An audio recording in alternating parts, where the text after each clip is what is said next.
The Jefferson Project, located at 409 First Street, founded by Avram Golden in 2022, aims to be an innovation center where art, manufacturing, technology, and community can come together. This location has been a part of Bay City's downtown area for well over a century. This building was erected in 1902 as a part of the Hammond Seed Company, which used this space to send out seed orders. Seeds were harvested from farms in Bay City, Gladwin, West Branch, Petoskey, and Fifield. This building was constructed by the Howard and Schuerman firm of Saginaw. Office spaces were constructed in the front and the remainder of the building, 4 stories and a basement, and were to be used for warehouse purposes.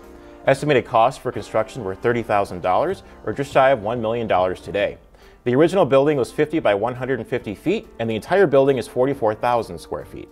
At one point, this building was adjacent to both the Pierre Marquette and Michigan Central Railroad lines that crisscrossed Bay City.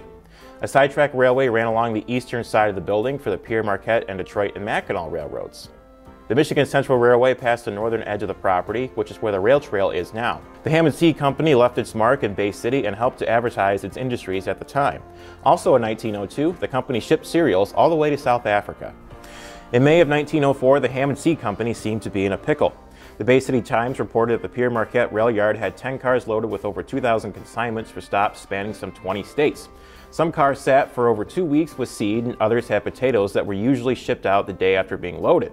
Over 2,000 customers were phoning that they could just receive their shipments from other cities elsewhere and growing impatient.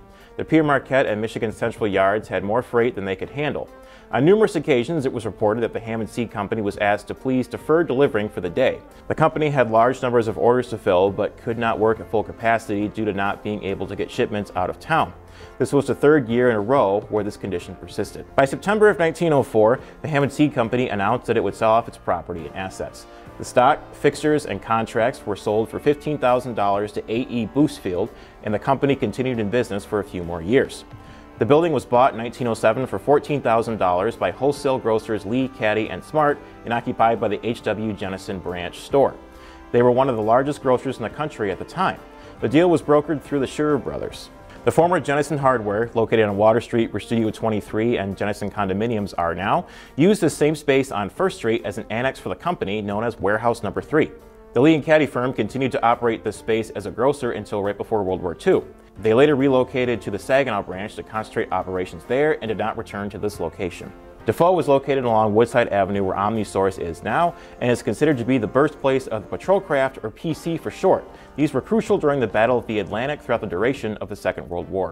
In 1944, the former Lee and Caddy warehouse was purchased by the Jennison Hardware Company at an undisclosed price, but would wait until war's end for the Defoe Ship Company to continue its usage as a storage unit for the war effort. Also during World War II, Bay City answered the call for skilled trades.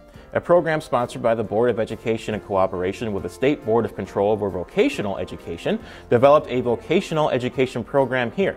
Management and labor worked in conjunction with the public schools, holding classes daily and nightly at every hour. Between 1940 and 1942, Bay City had over 1,200 people trained and fed into local industry.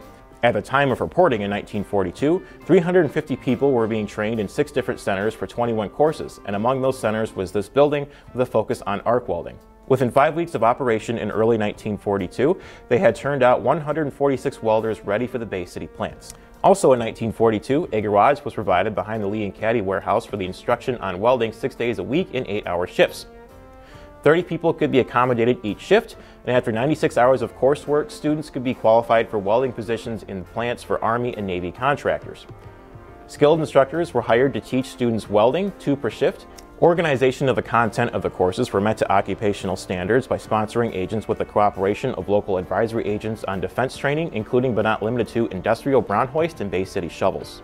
For a few brief years, it functioned as the Bay City Grocery located here, in which a ghost advertisement can be seen on the exterior wall facing Woodside Avenue to the north. Most recently, before the Jefferson Project, the building was occupied by the Riverside Trucking and Storage Company. In 2021, Avram Golden, owner of Golden Gallery, purchased the structure and the surrounding grounds for his vision of the site, the Jefferson Project.